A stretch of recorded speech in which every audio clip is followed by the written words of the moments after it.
Hello. Hello, नमस्कार sir. मी Jio customer care मधून मीनाक्षी बोलते. मी आपली काय मदत करू शकते? अहो मॅडम, लयच मोठा प्रॉब्लेम झाला, ऐका की. काय हो? अहो मॅडम, माझ्या म्हशीनं माझं सिम कार्डच खाल्लं हो. सिम कार्ड खाल्लं? हा ना. आता हो Sorry. मॅडम, आता कसं करू हो मॅडम, सांगा ना. सॉरी. अहो सॉरी नाही हो मॅडम, माझ्या म्हशीनं सिम कार्ड खाल्लं म्हणतोय मी तुम्हाला. तुमच्या मशीने तुमचं सिम कार्ड खाल्लं?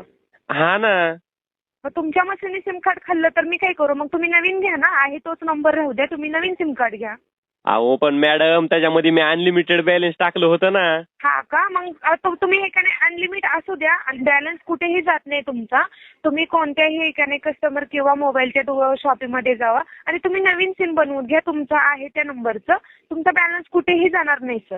3 महिन्याचं बॅलन्स मारलं हो अनलिमिटेड. हा ना, मग चालेल ना, काहीच प्रॉब्लेम नाही. तुम्ही 2 दिवसात सिम कार्ड काढून घ्या. अहो पण ऐका की मॅडम, मला एक विचारायचं होतं तुम्हाला. हा बोला. अहो मॅडम, आता म्हशीच्या पोटामध्ये ते सिम कार्ड गेलंय बरोबर. हा. मग मॅडम, ते अनलिमिटेड सिम कार्ड आहे म्हणल्यावर मग मॅडम म्हैस देईल का हो दूध अनलिमिटेड? हे काय प्रश्न विचारताय? तुम्ही उद्या मोबाईल शॉपीमध्ये जा सर आणि सिम कार्ड काढून घ्या. असं मशीन खाल्ल्यानं म्हशी दूध देत नसते. अहो पण मॅडम, लयच भारी होईन की अनलिमिटेड दूध दिलं म्हशीनं तर. सॉरी, माझा टाइम वेस्ट करू नका सर. मी आपली कशा प्रकारे मदत करू शकते?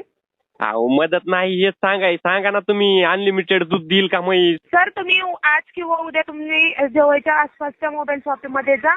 जिओचं एकाने सिम घ्या. तुमचा आहे तो नंबर ठेवा. तुमचं 3 महिन्याचं बॅलन्स कुठेही जाणार नाही. अहो तुम्हाला सांगतो मॅडम, दुपारी खाल्लं बरं का म्हशीनं ते सिम कार्ड आणि रात्री जरा जास्त दूध निघलंय म्हणून मला